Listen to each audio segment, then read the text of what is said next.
People often ask me how I stay so calm and how I learned to trust and to let go of control. The truth is, I didn't grow up this way at all, and it was only through connecting to my body that I really learned how to trust myself and how to surrender. But for so much of my life, I was stuck fighting, forcing, and struggling to stay in control. It was in the absence of those accomplishments, the accolades, the labels, the lifestyle, the relationships, the material things that I really learned what it means to be detached from outcomes, from reality, from external facing things in order to validate or to determine who I am and what I care about. And I think for a lot of us, when we're first learning to let go and to detach, it's often in these moments where we're just pushed beyond our limits and we're just too exhausted to keep fighting, where we have the first taste of what it means to let go. When we're literally on our knees and we have these experiences that break us and kind of force our surrender because it takes a lot of energy to hold on. It is a huge output of energy to try to control the uncontrollable. So when we have cracks and major disruptions, then that's when those moments of like free fall and surrender can truly touch us and register in our experience. So for me, I still remember the very first moment where my life was unraveling very quickly. Everything that I had put my identity in, a version of my business, a relationship that I thought was going to be everything, just like that. And I remember I was standing in front of a bed, put my arms out, and just like fell backwards onto the bed. And it was in that moment of falling backwards where it was literally this embodied experience of like, this is what free falling feels like. There was this smile that came over my face, this feeling of joy. And it was the first moment where I genuinely felt completely free because I had been detached by force through the universe from the life that I was so attached to, the identities, the roles I was so stuck on, and I was suddenly free from it all. Now, obviously, that feeling was not enduring, and I had that split second moment of bliss in the chaos, but reality hit me in the face very quickly after that and what it was like to actually live in chaos and pick up the pieces after all of that. So, a question for you to reflect on too is if you're like, what are you tired of? What has been weighing on your heart and on your soul? What have you been carrying that is not yours, that is causing you to feel exhausted, to feel like you have to maintain your grip on things, no matter how painful it might be to keep holding on? Because those are the areas often where we have right behind that. If we were to just start letting go and start unraveling, there is so much power and peace behind those experiences that we really hold on to. And at this point, for me, peace is a choice. Peace is a practice, something that I had to build. It wasn't handed to me. I had to choose it again and again. So, because our nervous system is choosing comfortable chaos over the new and unfamiliar experience of peace.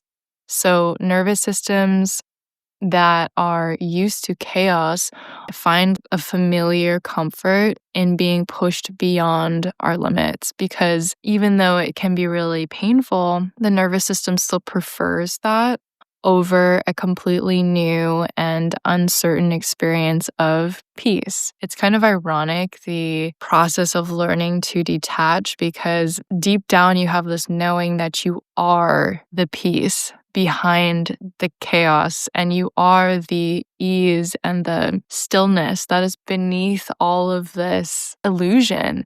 and yet it still feels completely real when you're in it. The only constant is change. So, safety, stability, consistency is a fundamental need of ours, and yet it's not found outside of us because everything is always changing, right? Your external world is being shaped by your internal world. There is really no safety to be found externally. And when you can learn to create the feeling internally of safety, then no matter what happens in your external reality, you will be okay and you will feel okay. That's where true secureness, wholeness, confidence, and resilience come from. You can create those feelings from within you. And when you can really connect with those feelings from the inside and create them in a moment's notice, your reality will shift to show you and reflect back to you these feelings, these experiences, these people, this wisdom. I want to say too that I've learned there's a big difference between detachment versus not caring.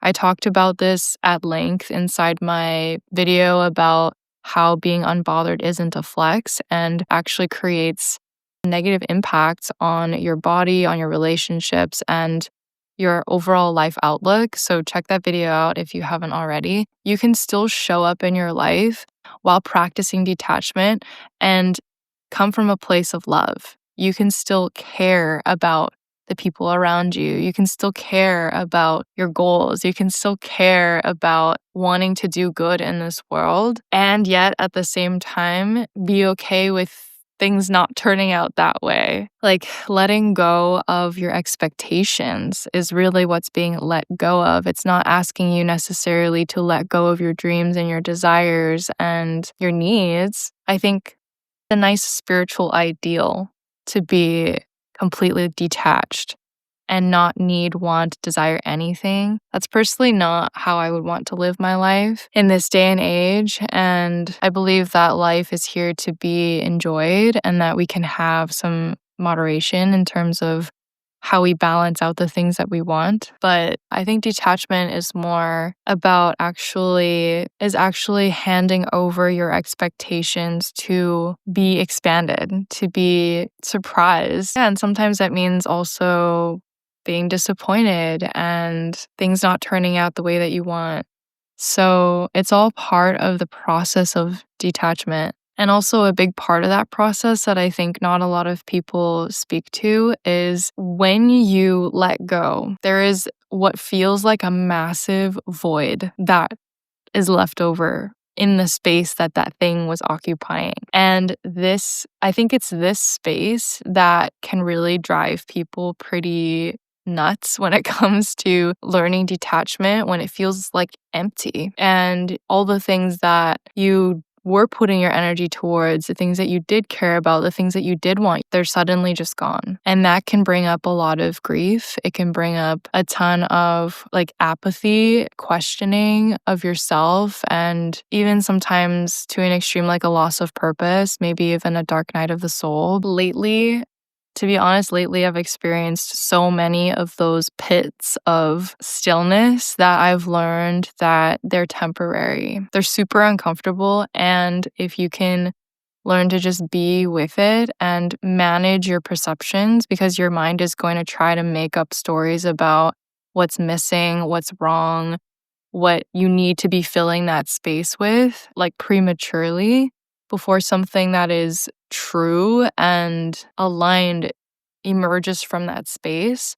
Because if you think about it, like the void is like the womb space of the universe. It's where all creation comes from. We need to have stillness, silence, nothingness to even be able to give rise to something. So it's actually a beautiful sign that you are detaching when it just feels empty, when you feel lonely, when you feel lacking motivation, lacking inspiration. Those can all be normal parts of like moving through a grief process, a letting go process. And when that void, that spaciousness ultimately births something new, something that is like calling me and my soul to move towards, because I was successfully able to let go of the thing that was no longer serving me, or let go of a pattern, a way of being, a behavior, a person, a thing, an identity, a role, whatever it is, usually the space gives rise to something new. And when that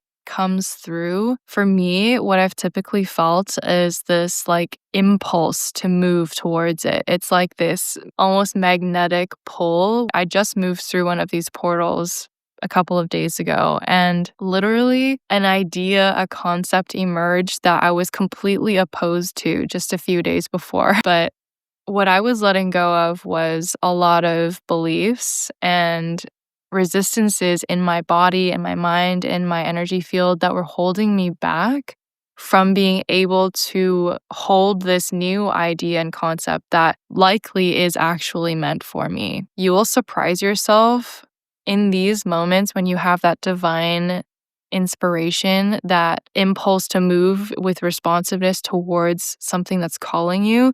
Nothing's going to stop you, and you will surprise yourself and rise to the occasion every time.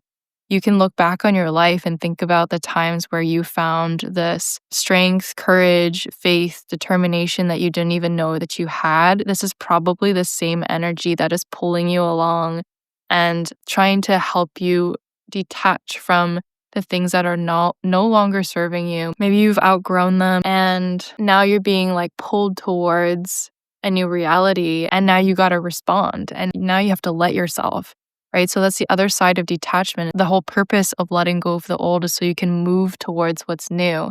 So I think that's the other side of detachment that people sometimes get stuck in. They're actually really good at letting go and really gotten used to just not trying to control anything. But then when things appear, when things, opportunities and little, crumbs from the universe appear, they struggle to actually move towards it and claim it and say yes to it. When we're in a place of survival, whatever you want to call it, we are being run by our own ego. And your ego is making it about you, it's making it about your needs, your survival. And while all of that is important, we need to be able to feel safe and taken care of before we can open ourselves up to an even higher level of receiving and service. It's in that space where once you're finally taken care of, your ego's out of the way, no longer making excuses, holding you back, and causing you to attach to things that don't serve you anymore. That's when spirit or God can speak to you and move through. You become of service to something greater than yourself when you're no longer worried about yourself. I think detachment, people think is like, it's just something that you tell yourself to do. When your needs are not taken care of fully and sufficiently from within yourself, you're pretty much going to be looking outside of yourself and caught up in the pattern of disempowerment and dependency on others and, all those patterns that you're trying to get away from. So I think people think that detachment is about just thinking it to be true, trying to act from a place of wholeness without actually doing the work to fill yourself up, to take care of your own needs and to learn to provide enough of that for yourself so that you can actually transcend your own ego. This is weird to say, but your ego kind of needs to feel safe and like you are already taken care of. Like how they say, put your oxygen mask on before you go helping others. It's the same thing with the ego and survival. If you're still in a place of trying to survive, detaching is like akin to asking this part of you to let go of what keeps it alive. It's literally that level in the nervous system. So I have a course called Know Your Needs. If taking care of your own needs is something that you struggle with, we talk about the 26 inner needs that are on all levels: physical, emotional, mental, and spiritual. So I'll link that in the description box below for you. When you can come to a level of wholeness within you, that your ego starts to die down and your true self can actually come forth, you become an instrument of the divine, which will also make sure that you're taken care of in return. As you are giving, you'll also be receiving all that you need. So there is an element to letting go that is very That's very survival based. Our bodies and nervous systems are wired to not let go of the things that keep us alive. And if your body is caught up in a perception that you need something in order to survive from outside of you, you're not going to want to detach from that. It's actually going to feel very difficult and unnatural because a part of you still needs that in order to feel safe and taken care of. So this goes beyond just the level of like the law of detachment and spiritual concepts, all of which are beautiful and in practicality on in the 3D world, in a physical body, we have needs that need to be taken care of before we can even start to think and feel beyond the scope of like our immediate selves. Like, think about how much more would be accessible to you, how many more opportunities, how much more connection, how much more abundance would come raining down upon you if you just felt like you had everything you needed and you weren't worried about yourself. That's when the universe really shows up in your life and shows you and mirrors to you that you don't need any of this. When you can create the feeling of completeness and wholeness from within yourself, like obviously there are certain things that you still need to do, like eat and drink and sleep and all that. But we're talking about our other needs, like our emotional needs, our mental needs, our spiritual needs. Without going into too much of the course material, you free up your energy, you free yourself up to be able to show up to life with a completely different perspective and intention. You're not going to be gripping on to the things around you because you already got what you need. And now it just becomes what you want to experience, right? And what you're meant to experience. It's not so scary and it's not so urgent. It's not so desperate. And you won't have to be consciously telling yourself to let go because your body will naturally already be on that wavelength, right? So letting go and detaching comes from a place of love for yourself rather than from a place of giving in to your fears. Sometimes we let go of what is meant for us because we're actually afraid to receive it on some level. And I've totally been there as well. Going back to what I was saying about like some people are really good at letting go because we've just had to start over and over and over again, or that's just what we've chosen to do and reinvent ourselves, create new realities all of the time. So for me, an underlying pattern in there was that I was doing that because I was actually afraid to receive the life that I was calling in and to really hold it and make it my long term. Now, if you're sitting here feeling like all of this is resonating so hard and you know in your head you need to detach in order to stop pushing away what you're calling in, and you've been doing all the inner work to get yourself calm, regulated, and ready to receive, and yet your nervous system still feels resistant or afraid, anxious, urgent about the fact that the shifts haven't landed in your outer reality yet, or you're not able to like keep it going, then I'm linking my 4-week embodied worth course down in the description box for you. This program contains all the tools and practices I use every day to move towards my dreams and goals while remaining detached enough that I can feel worthy, secure, and safe through all phases of my reality shifting to align with my vision. Because it takes the right tools to be able to remain grounded internally in your knowing that things are happening for you and to be able to stay consistent and detached while you can't actually see those results or when they're in the slower phases of manifesting into your lived reality. Those moments where you struggle to detach are actually the most vulnerable and critical times that determine the timing of when your breakthrough happens, and how you hold yourself through those shaky times also determines whether those shifts and changes will actually hold in your external reality. So I really wish I could say that detaching is as simple as just saying it out loud or thinking it, but it's never worked like that for me. And what I can say though is that when you have embodied experiences of being able to access internal calmness, regulation, security in those chaotic moments that you want to be in control of, then you will naturally know how to detach because there's no need to hold on anymore. Detachment as an embodied experience is the feeling of ease and trust that are brought about through regulation and inner secureness. So, all in all, detachment is a much more embodied and process than most people think. It's more than just a spiritual concept or ideal. Yes, it's a spiritual law.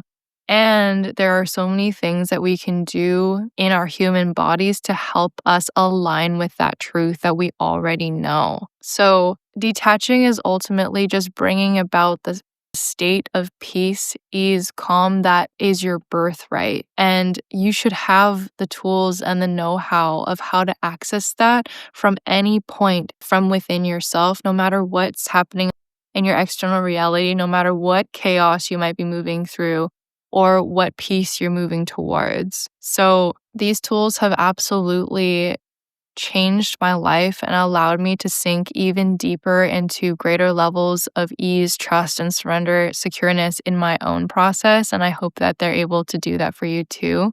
So leave me a comment. Let me know how this landed for you. And thank you for watching. I'll see you in the next video.